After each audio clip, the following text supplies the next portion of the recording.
اما بعد فاعوذ باللہ من الشیطان الرجیم بسم اللہ الرحمن الرحیم رب اشرح لی صدری ویسر لی امری واحلل عقدۃ من لسانی یفقہوا قولی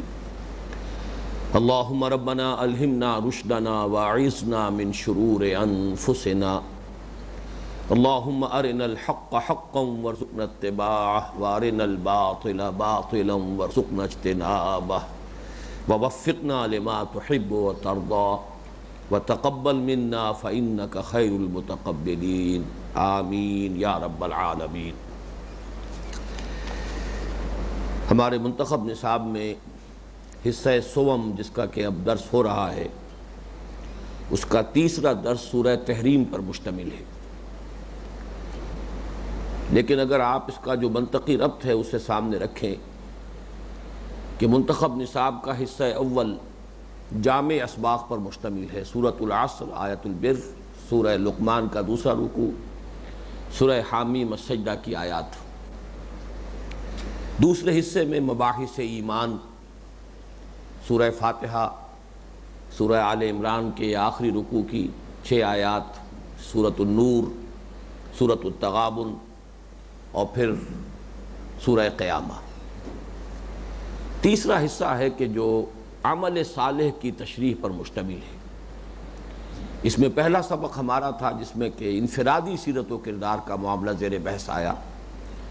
اور خاص طور پر اس میں بھی تعمیر سیرت کی جو اساسات ہیں، بنیادیں، وہ 2 مقامات قرآن مجید کے جو بالکل ہم مضمون ہیں، سورہ مومنون کی ابتدائی 11 آیات اور سورہ معارج کی ہم مضمون آیات، ان پر وہ پہلا درس مشتمل تھا۔ دوسرا درس سورۃ الفرقان کے آخری رکوع پر مشتمل تھا، جس میں اور بہت سے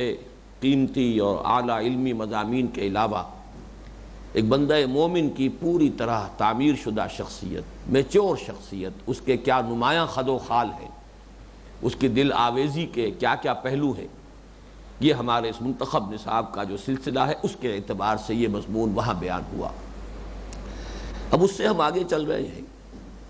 کہ ایک فرد سے آگے معاملہ جب اجتماعیت کی طرف بڑھتا ہے تو پہلا قدم ہے ایک خاندان کا ادارہ، عائلی نظام۔ چنانچہ اس عائلی نظام کے ضمن میں ہمارے اس منتخب نصاب میں سورۃ التحریم شامل ہے، لیکن میں نے اس مرتبہ یہ محسوس کیا کہ کچھ خلا ہے درمیان میں۔ اگرچہ درس تو جیسے کہ منتخب نصاب میں سورۃ التحریم کا ہے، درس کے انداز میں تو مطالعہ اسی کا ہوگا، لیکن اس سے پہلے کچھ تمہیدی مضامین ہیں۔ یہ تمہیدی مضامین اس درس کے نہیں ہیں، بلکہ ایک خلا جو درمیان میں ہے کہ خاندانی زندگی کی اہمیت کیا ہے اسلام میں، پھر یہ کہ اس خاندان کے ادارے کے استحکام کے لیے اسلام نے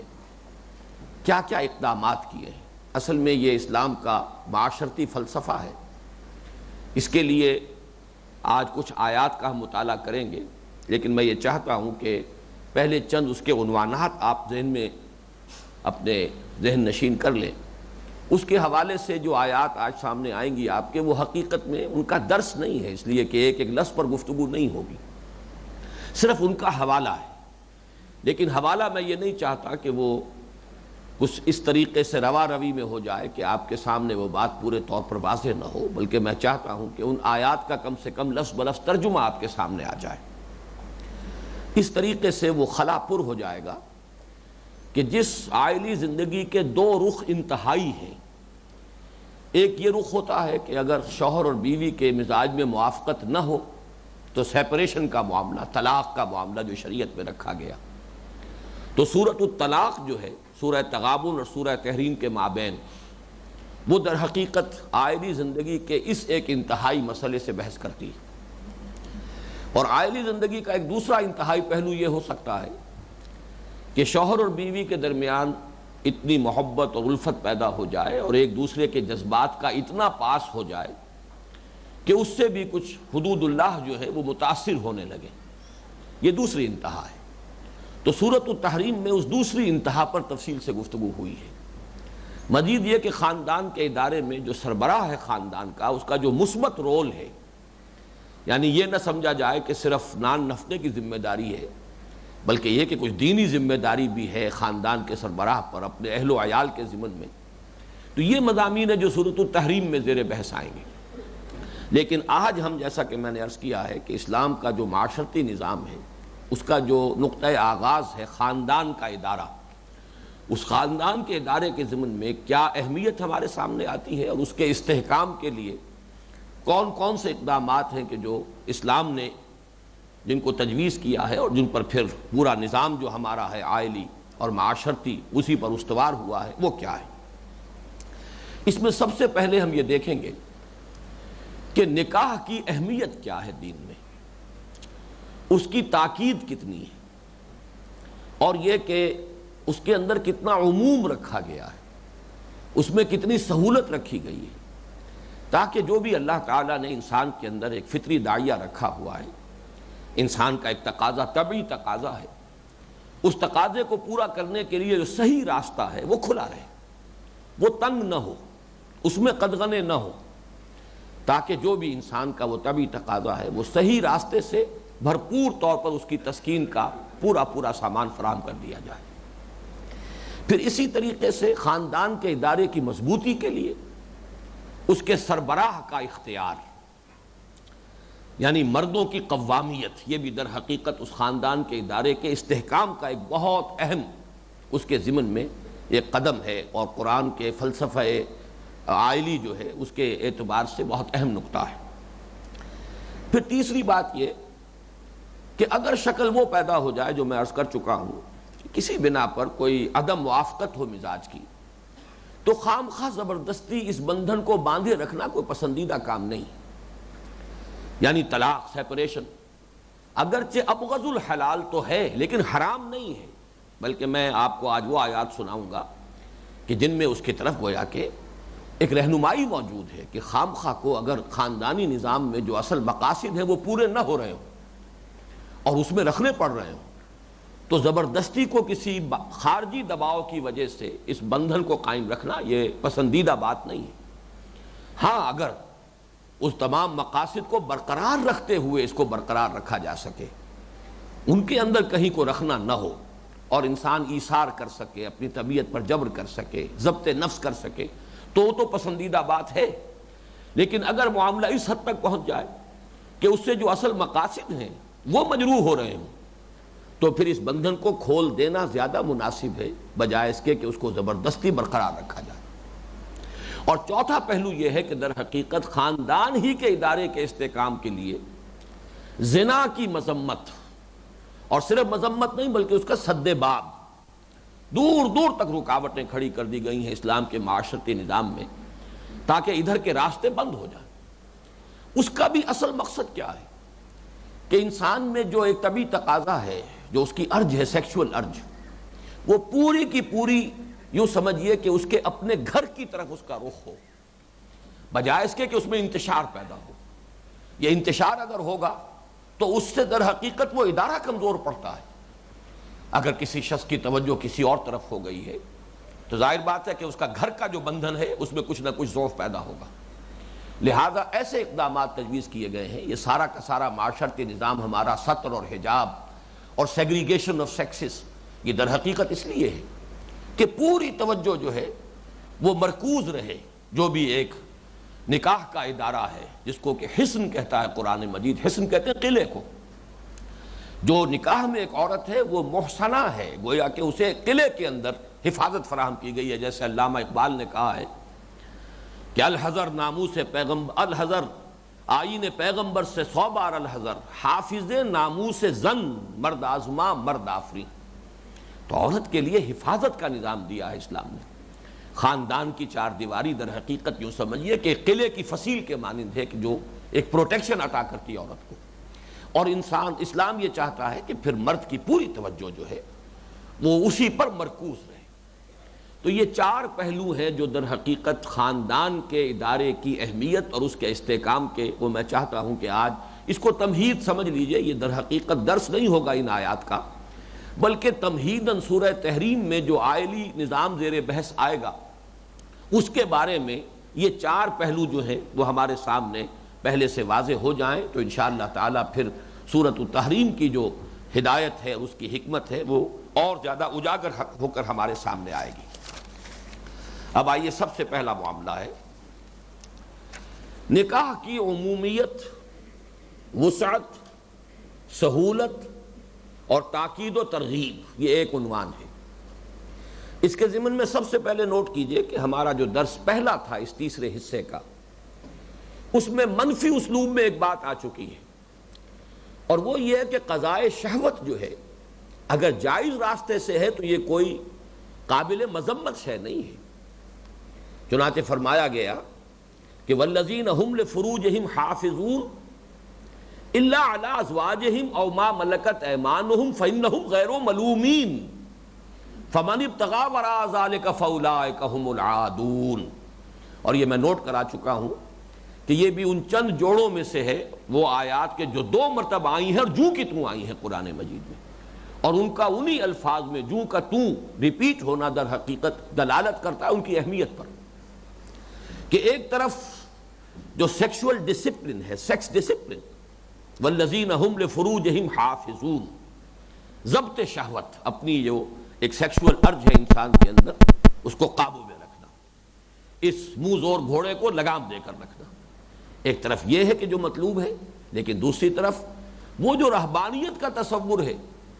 کہ گویا کہ یہ جنسی جذبہ گویا کہ فی نفس ہی کوئی شر ہے، برائی ہے، تعلق زن و شو جو ہے فی نفس ہی کوئی شر ہے، اس کی زوردار نفی آ گئی، الا علی ازواجہم او ما ملکت ایمانہم فانہم غیر ملومین۔ اس میں کوئی ملامت کا پہلو نہیں ہے، یہ کوئی برا کام نہیں ہے، یہ کوئی ادنا جو ہے معاملہ نہیں ہے، یہ جیسے انسان کے اندر بھوک کا ایک جذبہ ہے، یہ اس کی بقائے ذات کے لیے ہے، پیٹ کھانے کو مانگتا ہے، آپ اس کے لیے بھاگ دوڑ کرتے ہیں، حلال جو ہے روزی اس میں ڈالیے، حرام نہیں، بس اس میں ہے آپ کے ایمان کا سارا امتحان۔ لیکن یہ کہ سیلف اینیہیلیشن یا نفس کشی جسے کہا جاتا ہے، یہ اسلام کا معاملہ نہیں ہے، یہ تو پھر رہبانیت کا نظام ہے، اور لا رہبانیت فی الاسلام، اسلام میں کوئی رہبانیت نہیں۔ ہاں یہ ہے کہ جائز راستے سے آگے جو بڑھے گا فمن ابتغى وراء ذلك فاولئک هم العادون، وہ ہے کہ جو حد سے گزر جانے والے ہیں، وہ قابل مذمت ہیں۔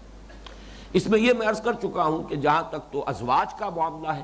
منکوحہ بیوی یا بیویاں، یہ تو بالکل واضح بات ہے، اس میں کسی کلام کی ضرورت نہیں ہے، لیکن یہ کہ ازواجہم او ما ملکت ایمانہم، یہ معاملہ ایسا ہے کہ جس کے بارے میں قیل و قال ہے بہت سا، لیکن میں اپنی رائے بیان کر چکا ہوں کہ میرے نزدیک یہ جو انسٹیٹیوشن اور ادارہ ہے اس وقت تو دنیا میں اس کی کوئی شکل نہیں ہے، لیکن اسلام نے اسے ہمیشہ کے لیے ختم نہیں کیا ہے، اس کی کہیں بھی کوئی ایسی آیت قرآن مجید میں موجود نہیں ہے کہ جس سے اس کی تنسیخ ثابت کی جا سکے، وہ موجود ہے، اور اس کی حکمت بھی یہ نظر آتی ہے کہ آخری زمانے میں جو آخری جنگیں ہوں گی اسلام کے آخری عالمی غلبے کے ضمن میں، تو شاید پھر ضرورت ہو کہ اس ادارے اور اس انسٹیٹیوشن کو انووک کیا جائے، کہ جب جنگیں ہوں تو جو محاذ جنگ پر جو مال غنیمت ہاتھ آتا ہے، اس میں ظاہر بات ہے کہ جو مرد ہیں وہ بھی پی او ڈبلیوز آج کی اصطلاح میں ہوں گے، اور جو خواتین ہوں گی وہ بھی پی او ڈبلیوز ہوں گی، لیکن یہ نہیں ہے کہ پورا ملک جو آپ نے فتح کیا ہے تو سارے ملک کے جو لوگ ہیں باشندے وہ غلام بنا لیے جائیں گے، اور سارے اس ملک کی عورتیں جو ہیں وہ بانیاں بنا لی جائیں گی۔ یہ تو حضرت عمر رضی اللہ تعالیٰ عنہ کے زمانے میں جو اجتہاد ہوا اور اس پر اجماع ہو گیا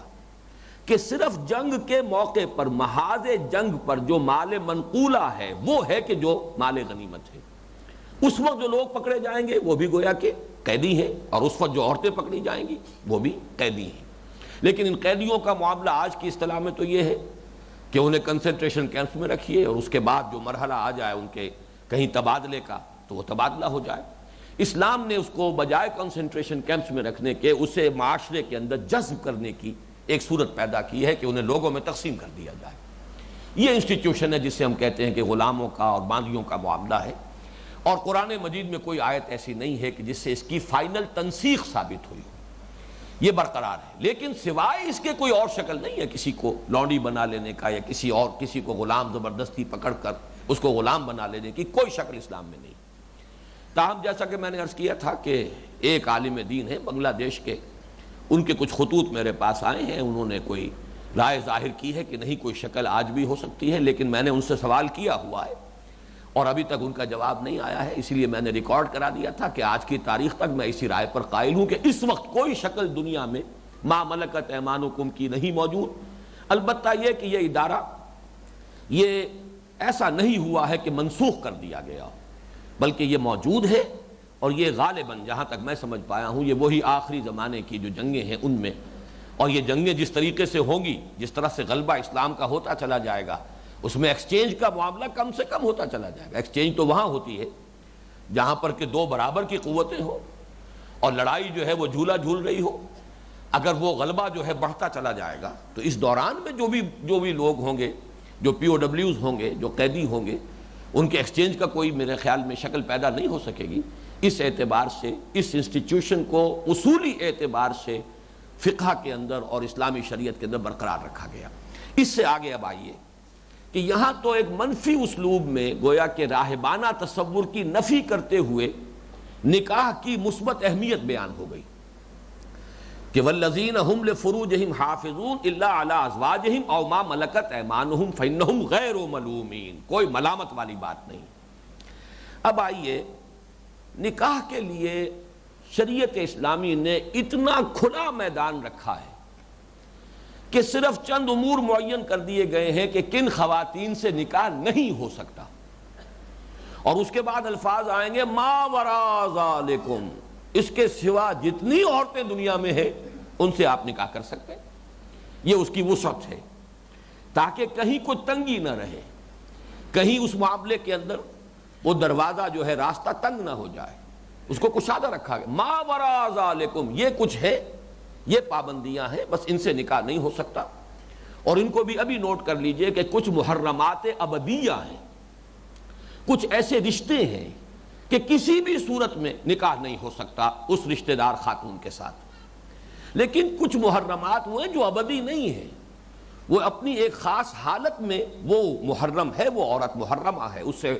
حرام ہے نکاح کرنا، لیکن وہ حالت اگر بدل جائے گی تو اس سے نکاح جائز ہو جائے گا۔ مثلا کوئی مسلمان عورت کسی مسلمان مرد کے نکاح میں ہے، محصنہ ہے،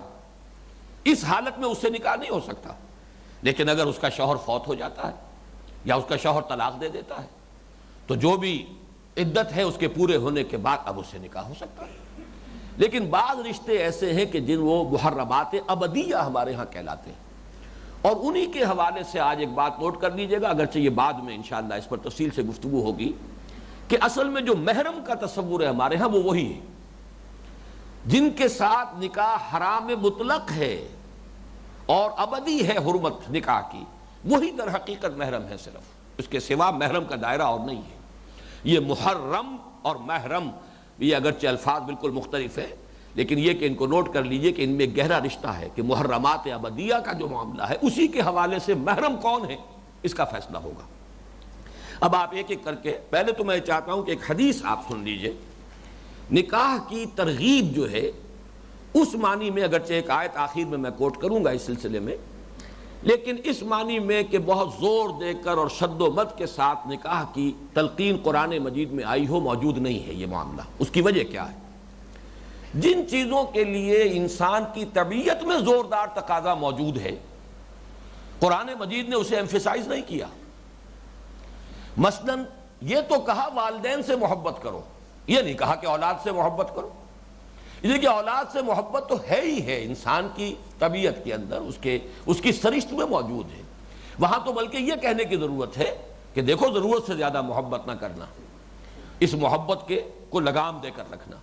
لیکن چونکہ وہ محبت اس کے اندر فطری اور طبعی طور پر اتنی شدید موجود ہے کہ اس کی کسی مزید تاکید کی ضرورت نہیں۔ اسی طرح قرآن نے یہ نہیں کہا کہ ضرور کمائی کرو، معاش کے جد و جہد کرو، اس لیے کہ اس کا تقاضا تو موجود ہے، پیٹ لگا ہوا ہے، کھانے کو مانگتا ہے، ہر شخص کرتا ہے، کوئی کسی چلاتا ہے، کوئی اینٹیں ڈھوتا ہے، کوئی قلم چلاتا ہے، قلم کاری کرتا ہے، کوئی اور کوئی کام کر رہا ہے، کوئی کرگھے پر بیٹھا ہے، کوئی کسی مشین پر کھڑا کام کر رہا ہے، وہ سب کر رہے ہیں، اس کی کوئی کہنے کی ضرورت نہیں ہے۔ اس اعتبار سے قرآن مجید میں یہ مضمون اس طور سے تو آپ کو نہیں ملے گا کہ نکاح ضرور کرو، البتہ حدیث میں موجود ہے، تو وہ حدیث میں آپ کو سنا رہا ہوں۔ یہ ابن ماجہ میں، سنن ابن ماجہ میں روایت موجود ہے، پھر میں بعد میں آپ کو ایک اور جو آیت ہے وہ لیکن آخری درجے میں آخری نمبر پر آئے گی، وہ میں بیان کروں گا۔ یہ حضرت عائشہ رضی اللہ تعالی عنہا سے مروی ہے۔ قالت قال رسول اللہ صلی اللہ علیہ وسلم،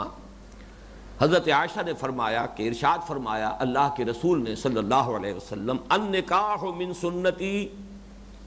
نکاح میری سنت میں سے ہے، میرے طریقے میں سے ہے،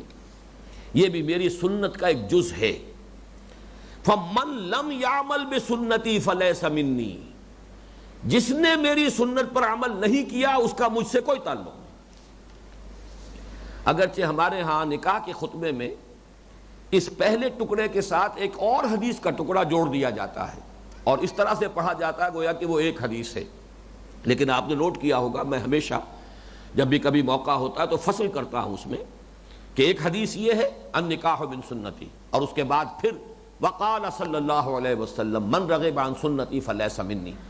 تو ان الفاظ میں تو ایک دوسری حدیث میں یہ الفاظ آئے ہیں، لیکن یہاں بھی اس کا مضمون موجود ہے،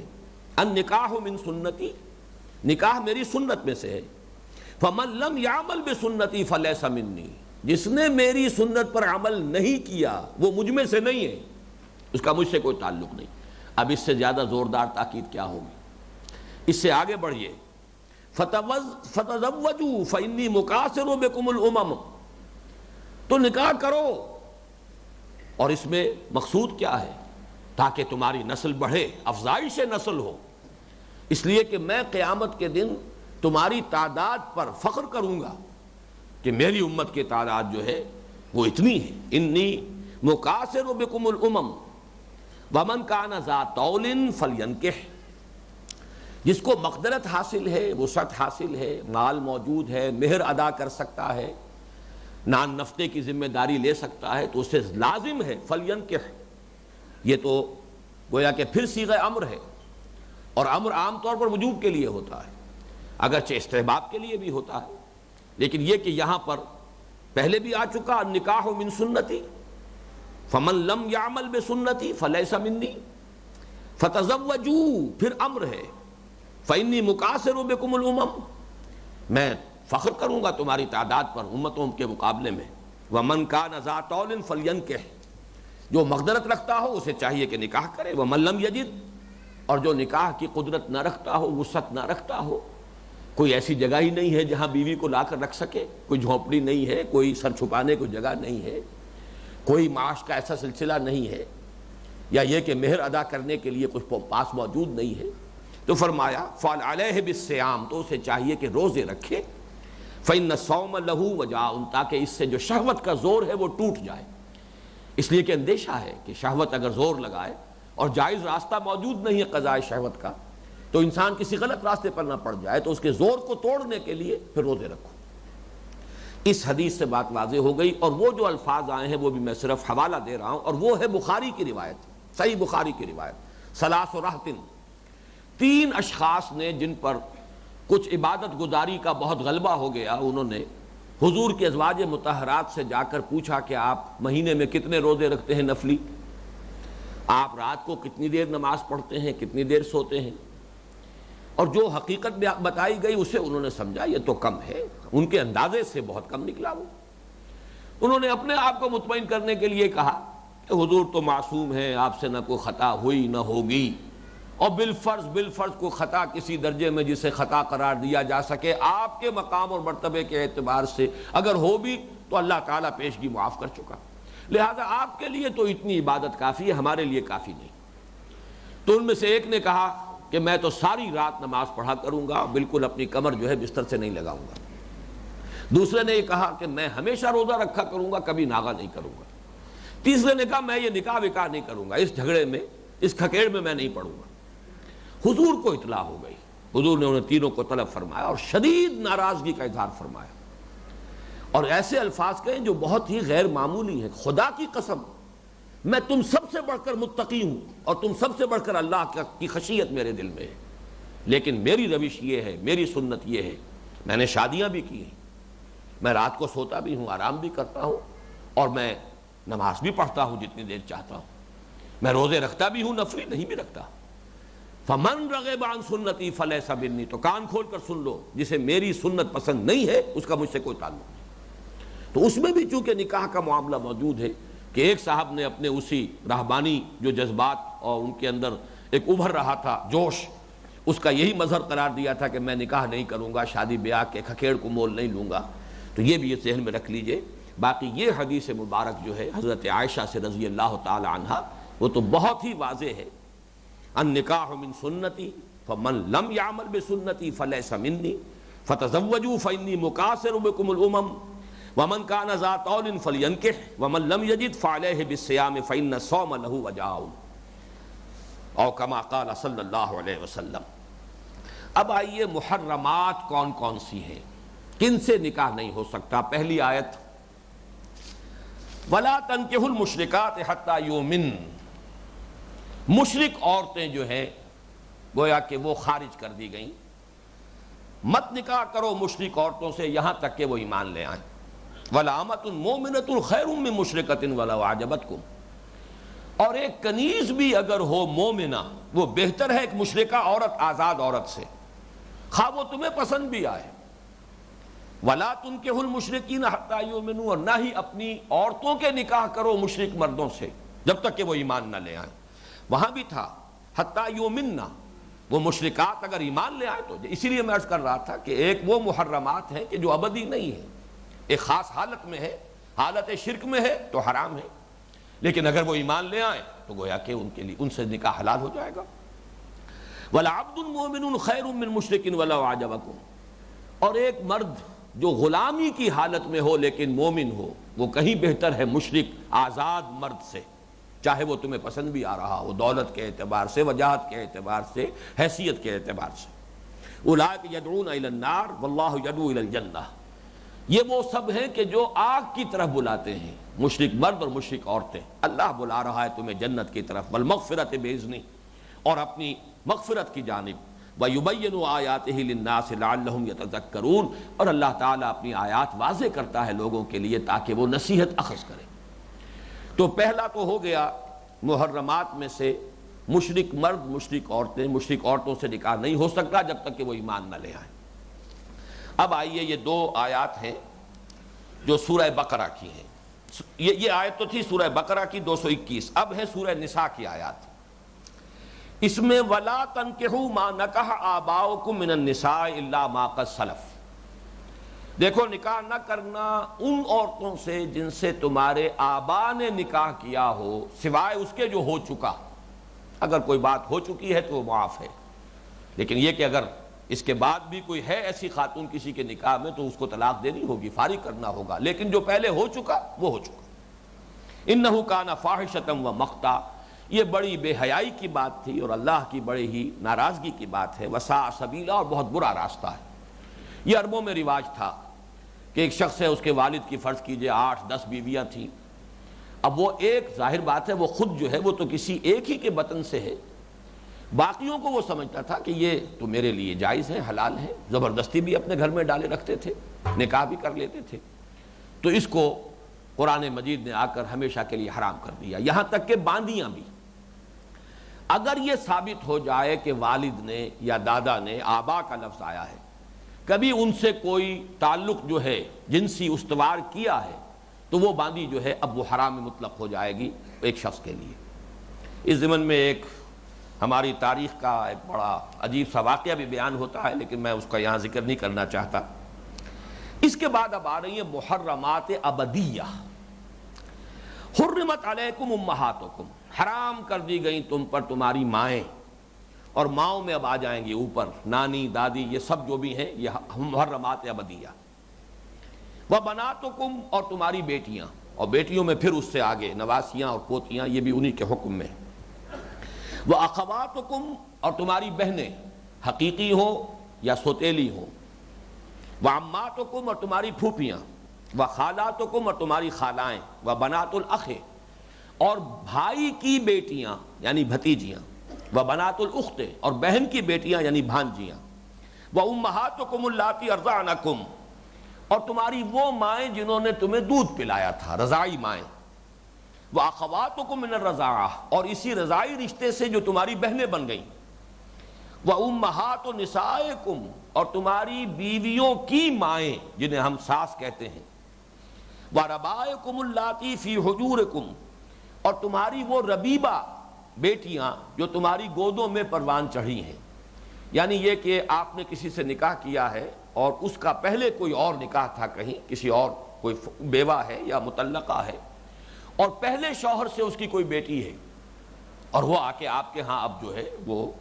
آپ کے ہاں پل رہی ہے، اس کو ربیبہ کہتے ہیں۔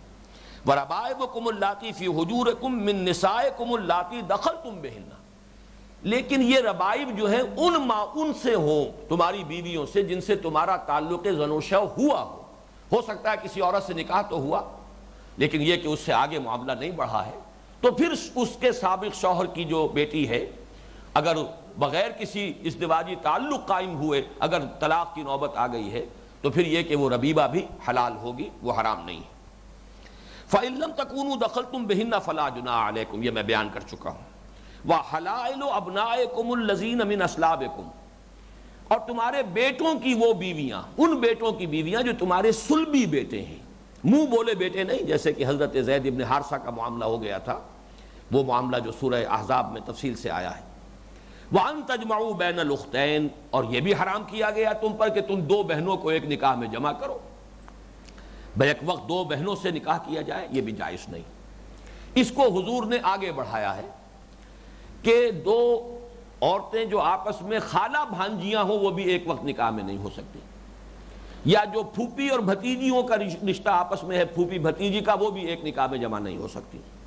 فرمایا الا ما قد سلف، سوائے اس کے کہ جو ہو چکا۔ ان اللہ کان غفور الرحیمہ، یقیناً اللہ تعالیٰ بخشنے والا ہے اور رحیم ہے اور معاف فرمانے والا ہے۔ اب اس کے بعد جو آ رہا ہے یہ ہے معاملہ محرمات ابدیہ کا نہیں ہے۔ والمحصنات من النساء الا ما ملکت ایمانکم، اور وہ عورتیں جو کسی کے نکاح میں ہوں وہ بھی گویا کہ آپ کے لیے حرام ہے،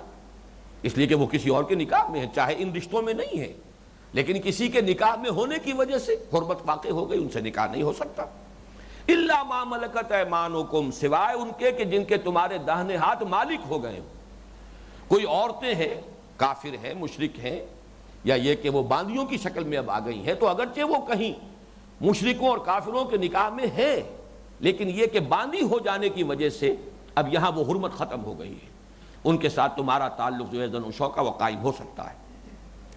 وَأُحِلَّ لَكُم مَّا وَرَاءَ ذَلِكُمْ، تمہارے لیے حلال کی گئی ہیں عورتیں جو بھی اس کے سوا ہیں۔ میں نے اصل میں یہ پوری آیت آپ کو ان الفاظ کے لیے سنائی کہ کھلا میدان ہے، یہ ہے حرام، جو حرام ہے اس کو معین کر دیا گیا، باقی یہ کہ کھلا ہے میدان، آپ اپنی جو آپ کی طبعی ضرورت ہے اس کو پورا کرنے کے لیے جائز راستے سے۔ وَأُحِلَّ لَكُم مَّا وَرَاءَ ذَلِكُمْ أَن تَبْتَغُوا بِأَمْوَالِكُمْ، کہ تم حاصل کرو اپنے مالوں کے ذریعے سے، یہ مہر کا معاملہ ہے۔ محسنین غیر مسافحین، یہ ہے در حقیقت یہ دو الفاظ بڑے اہم ہیں اور یہ بار بار آئے ہیں اس سورہ مبارکہ میں، نکاح کی قید میں لاتے ہوئے صرف اپنے شہوت رانی کے لیے نہیں، یعنی نکاح میں اور زنا میں فرق یہی ہے، عمل تو ایک ہی ہوتا ہے لیکن یہ کہ ایک ہے کہ آپ کا ایک سوشل کانٹریکٹ ہوا ہے، آپ نے اس عورت کو اپنے نکاح میں لے کر اپنی حفاظت میں لیا ہے، حصن کہتے ہیں قلعے کو، قلعے میں لے لیا ہے۔ محسنین، انہیں قلعے میں لانے کے لیے، گھر میں آباد کرنے کے لیے، یہ نیت اگر نہیں ہے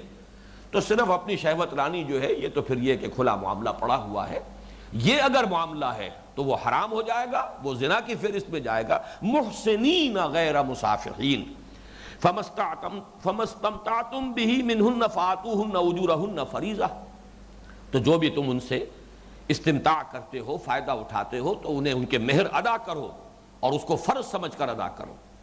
وَلَا جُنَاحَ عَلَيْكُمْ فِي مَا تَرَاضَيْتُمْ بِهِ مِنْ بَعْدِ الْفَرِيضَةِ، اور کوئی حرج نہیں ہے اگر کسی مہر کے معین ہونے کے بعد آپس میں رضامندی سے اگر بیوی اپنا مہر معاف کر دے جزواً یا کلیتاً تو اسے اختیار حاصل ہے۔ ان اللہ کان علیما حکیما، یقیناً اللہ تعالیٰ سب کچھ جاننے والا ہے، کمال حکمت والا، اس نے جو نظام تمہیں دیا ہے حکمت پر مبنی ہے۔ وَمَن لَّمْ يَسْتَطِعْ مِنْكُمْ طَوْلًا، اب چونکہ حدیث میں بھی ذکر آیا تھا، اب یہاں دیکھیں قرآن میں بھی وہ ذکر آ رہا ہے۔ اور یہ گویا کہ نکاح کی وسعت کو مزید پھیلایا جا رہا ہے کہ فرض کیجئے کسی شخص کے پاس مہر نہیں ہے اتنا دینے کے لیے کہ وہ کسی آزاد مسلمان خاتون سے نکاح کر سکے، خاندانی خاتون سے، خاندانی لڑکی سے، اور اس کے ظاہر بات ہے کہ شہوت تو اس کے ساتھ بھی لگی ہوئی ہے، جنسی جذبات تو اس کے ساتھ بھی ہے، ضرورت تو اس کی بھی ہے، تو ایک اور راستہ کھولا جا رہا ہے۔ وَمَن لَّمْ يَسْتَطِعْ مِنكُمْ طَوْلًا أَن يَنكِحَ الْمُحْصَنَاتِ الْمُؤْمِنَاتِ، اور جو تم میں سے کوئی اس کی مقدرت نہ رکھتا ہو کہ نکاح کر سکے خاندانی عورتوں سے، فَمِمَّا مَلَكَتْ أَيْمَانُكُمْ، یہ حسن کا لفظ دو معنی میں آتا ہے قرآن میں خواتین کے لیے۔ ایک تو وہ عورت جو کسی قید نکاح میں ہے، اسے ایک حفاظت حاصل ہے، وہ ایک قلعے کے اندر ہے۔ اسی طرح خاندانی عورت، باندیاں ہیں یا ایسی خواتین جنہیں یہ پروٹیکشن حاصل نہیں ہے، اس کے مقابلے میں خاندانی عورت جسے خاندان کی حفاظت اور پروٹیکشن حاصل ہے۔ تو اگر کسی کے پاس اتنی مقدرت نہیں ہے، فَمِمَّا مَلَكَتْ أَيْمَانُكُمْ مِنْ فَتَيَاتِكُمُ الْمُؤْمِنَاتِ، تو پھر نکاح کر سکتے ہو تم مومن جو باندیاں ہیں، کنیزیں ہیں، مومنہ، من فتیاتکم المومنات واللہ عالم بایمانکم، باقی یہ کہ کسی میں ایمان ہے یا نہیں ہے، ظاہر بات ہے کہ وہ حقیقی ایمان تو سوائے اللہ کے کسی کو معلوم نہیں ہے، مراد ہے مسلمان جو عورتیں باندیاں ہوں۔ بعضکم من بعض، تم سب ایک دوسرے ہی میں سے ہو۔ فانکحوہن باذن اہلہن، تو ان سے نکاح کر لو ان کے جو مالک ہیں، باندی ہے تو اس کا کوئی آقا بھی ہے، اس آقا کی اجازت سے، اس لیے کہ پھر اس آقا کو حق نہیں رہے گا اس باندی سے تمتع کا، اس سے وہ جنسی تعلق قائم نہیں کر سکے گا، اس لیے کہ اس کی اجازت سے وہ کسی اور مسلمان کے نکاح میں آ چکی ہے، چاہے وہ کسی غلام کے نکاح میں آئی ہو، چاہے کسی آزاد کے نکاح میں آئی ہو، تو اب تعلق جو ہے اس آقا کا وہ اختیار برقرار نہیں رہے گا۔ بِإِذْنِ أَهْلِهِنَّ وَآتُوهُنَّ أُجُورَهُنَّ بِالْمَعْرُوفِ، اور دو انہیں ان کے مہر معروف طریقے پر، محصنات غیر مصافحات، پھر وہی الفاظ آ گئے، یہ بھی ہو اپنے قید نکاح میں لانے کے لیے ان کو یہ سٹیٹس دینا ہوگا کہ اب وہ تمہارے نکاح میں آ گئی ہیں، یہ نہیں کہ محض صرف چھپی یاریاں کرنے والی، ولا متخذات اخدان، اس کو کہتے ہیں یہ چھپے تعلقات جو ہیں، خفیہ قائم کر لینا تعلق۔ فَإِذَا أُحْصِنَّ فَإِنْ أَتَيْنَ بِفَاحِشَةٍ فَعَلَيْهِنَّ نِصْفُ مَا عَلَى الْمُحْصَنَاتِ مِنَ الْعَذَابِ، اب چونکہ ان بانیوں کو، کنیزوں کو وہ پروٹیکشن حاصل نہیں تھی، لہذا ان پر جو ہے اگر وہ کہیں بدکاری کا ارتکاب کریں تو ان پر سزا نصف رکھی گئی ہے۔ پھر اگر وہ کسی بدکاری کا ارتکاب کریں، کسی صریح فحش کا ارتکاب کریں، تو ان پر آدھا عذاب ہوگا ان کے مقابلے میں کہ جو خاندانی عورتیں ہیں۔ ذَلِكَ لِمَنْ خَشِيَ الْعَنَتَ مِنْكُمْ، یہ اجازت تمہیں دی جا رہی ہے ان لوگوں کے لیے کہ جو اپنے اوپر تنگی کو محسوس کریں۔ ایک شخص ہے جیسا کہ حدیث میں آیا تھا جس کو مقدرت نہیں ہے کہ کسی آزاد خاندانی مسلمان عورت سے وہ نکاح کر سکے، اس کو نہ تو اس کا مہر ادا کرنے کی پوزیشن میں ہے، نہ اس کے نان نفقے کو اس کے سٹیٹس کے مطابق فراہم کرنے کے پوزیشن میں ہے، اور پھر یہ کہ ایک تو اس کو حدیث کے اندر ہدایت کر دی گئی کہ روزے رکھو تاکہ تمہارا یہ جنسی جذبہ جو ہے یہ مزمحل ہو جائے اور کسی غلط راستے پر تم نہ پڑو، لیکن ایک مزید رعایت یہ کر دی گئی کہ باندیوں سے اگر نکاح کر لو، کنیزوں سے نکاح کر لو تاکہ تمہارا جذبہ جو ہے اور تمہارا تقاضا بھی پورا ہو سکے، لیکن یہ ہے کہ ان سے بھی پھر نکاح کا رشتہ قائم ہوگا۔ وَأَن تَصْبِرُوا خَيْرٌ لَكُمْ، اگر تم صبر سے کام لو، اور کنیزوں سے نکاح والا معاملہ چونکہ ان کا وہ اخلاقی معیار نہیں ہوتا تھا، انہیں وہ خاندانی پروٹیکشن حاصل نہیں ہوتی تھی، لہٰذا یہ دوسرے درجے کے نکاح سے اگر اپنے آپ کو روکے رکھو، تھامے رکھو، وَإِن تَصْبِرُوا خَيْرٌ لَكُمْ وَاللَّهُ غَفُورٌ رَحِيمٌ، اگر تم صبر کر سکو، اپنے آپ کو تھامے رکھ سکو تو یہ تمہارے لیے بہتر ہے، اور اللہ تو غفور ہے اور رحیم ہے۔ اب آگے چلیے، یہ ذرا نوٹ کر لیجئے، ایک ہی جملے میں عرض کر رہا ہوں کہ قرآن مجید میں جو احکام شریعت آئے ہیں،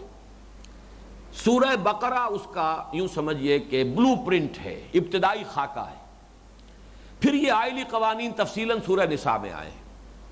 لیکن تکمیل جو ہے شریعت اسلامی کی وہ سورہ مائدہ میں ہوئی ہے۔ سورہ مائدہ میں اب آگے چل کر ایک رعایت اور، ایک گنجائش اور پیدا کی گئی مسلمانوں کے لیے، عنوان وہی ہے، وسعت، نکاح کا راستہ کتنا کھلا رکھا ہے، جائز راستے سے قضاء شہوت جو ہے اس کی کتنی سہولت دی گئی ہے۔ چنانچہ ایک اور اجازت دی گئی کہ غیر مسلم لیکن اہل کتاب کی خواتین سے نکاح کر سکتے ہو، یہ سورہ مائدہ کی آیت نمبر 5 ہے۔ الیوم احل لکم الطیبات، مسلمانوں آج کے دن جب کہ تمہاری شریعت مکمل کی جا رہی ہے، تمہارے لیے تمام حلال چیزیں، تمہارے لیے تمام پاکیزہ چیزیں حلال کر دی گئی۔ اور اس میں مزید کیا اضافہ کیا گیا؟ وَطَعَامُ الَّذِينَ أُوتُوا الْكِتَابَ حِلٌّ لَكُمْ وَطَعَامُكُمْ حِلٌّ لَهُمْ، اہل کتاب کے ساتھ تمہارے لیے یہ سہولت ہے کہ ان کا کھانا تم کھا سکتے ہو، ان کا کھانا تمہارے لیے جائز ہے، تمہارا کھانا ان کے لیے جائز ہے، حلال ہے۔ اس سے مراد کیا ہے؟ یہ کوشر میٹ کا جو معاملہ چلتا ہے یورپ میں اور امریکہ میں، ظاہر بات ہے کہ جو سلاٹرنگ ہو رہی ہو وہ جھٹکے کے انداز میں، وہ تو حرام مطلق ہے، وہ تو مردار کے حکم میں آ جائے گا۔ لیکن ذبح بھی اگر کر رہا ہے، کوئی ہندو ذبح کر رہا ہے، کوئی مشرک ذبح کر رہا ہے، تو وہ ذبیحہ بھی جائز نہیں رہا۔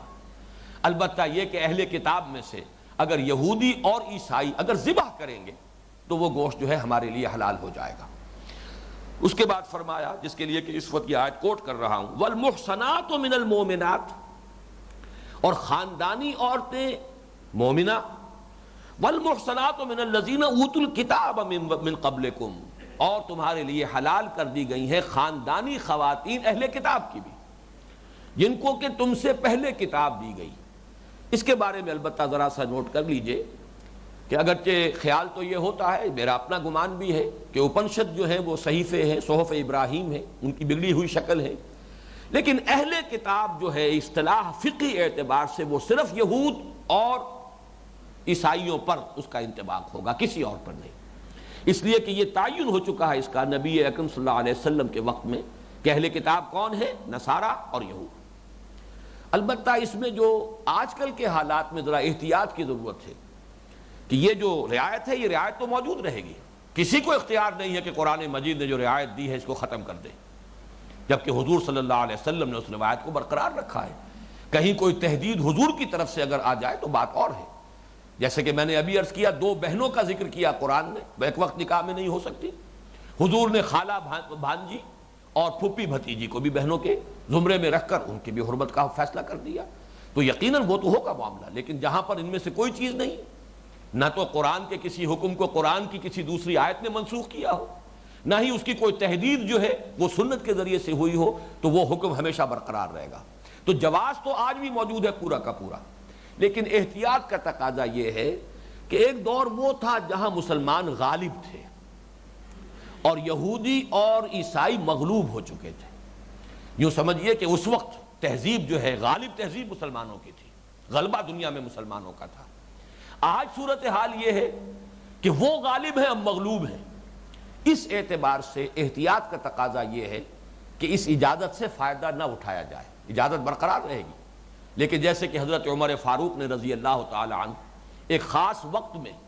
یہ قطع ید کی سزا ساقط کر دی تھی، یہ نہیں کہ منسوخ کر دی، حالات ہیں، حالات کی وجہ سے اس کو اندر جو ہے تعطل پیدا کر دیا گیا، سزا معطل ہو گئی۔ اسی طریقے سے کوئی اسلامی ریاست یہ قانون بنا سکتی ہے کہ آج کے حالات میں مصلحت کے خلاف ہے کہ مسلمان عیسائی عورتوں یا عیسائی اور یہودی عورتوں سے نکاح کریں، یہ قانون بنایا جا سکتا ہے وقتی طور پر، اس لیے کہ مصلحت کا تقاضا ہوگا۔ وہ گویا کہ ایک جو بھی جس کو ہم کہتے ہیں ایگزیکٹو آرڈر کی حیثیت ہے، یہ خاص مصلحت کے تحت جو ہے کسی ایسی چیز کے اوپر قدغن لگ جاتی ہے، لیکن اصولی اعتبار سے یہ قانون قرار رہا۔ یہاں بھی دیکھیے وہی الفاظ ہے کہ یہ بھی جو نکاح کیا جائے کسی کتاب یا خاتون سے، تو فرمایا اذا آتیتموہن اجورہن، ان کو ادھر ادا کرنا ہوگا، محسنین غیر مصافحین و متخذی اخدان، انہیں بھی قید نکاح میں لانا مقصود ہو، وہ جو خاندان کا مضبوط ادارہ بننا مقصود ہے وہ پیش نظر ہو، نہ یہ کہ محض شہوت رانی جو ہے وہ مقصود ہو، نہ یہ کہ چھپی اور خفیہ دوستیاں اور یاریاں لگانا مقصود ہو، یہ دونوں چیزیں اس اجازت سے علیحدہ رہیں گی۔ وَمَنْ يَكْفُرْ بِالْإِيمَانِ فَقَدْ حَبِطَ عَمَلُهُ، اور جو کوئی ایمان کے ساتھ کفر کرے گا، یعنی دعویٰ ایمان کا ہے اور اللہ کے احکام کی خلاف ورزی کر رہا ہے، تو گویا کہ ایمان کے ساتھ کفر کر رہا ہے، زبان سے ایمان کا مدعی ہے لیکن جو عمل ہے اس کا وہ اللہ کے حکم کے خلاف اگر ہے، رسول کے حکم کے خلاف ہے، تو گویا کہ حقیقت کے اعتبار سے، عملی اعتبار سے وہ کفر ہے۔ وَمَنْ يَكْفُرْ بِالْإِيمَانِ فَقَدْ حَبِطَ عَمَلُهُ، اس کے سارے عمل حبط ہو جائیں گے، وَهُوَ فِي الْآخِرَةِ مِنَ الْخَاسِرِينَ، اور آخرت میں وہ انتہائی خسارہ پانے والوں میں سے ہوگا۔ ابھی یہ مضمون جاری ہے انشاءاللہ، آئندہ نشست میں ابھی اس کی ہم تکمیل کریں گے۔ بارک اللہ لی ولکم فی القرآن العظیم ونفعنی وإیاکم بالآیات والذکر الحکیم۔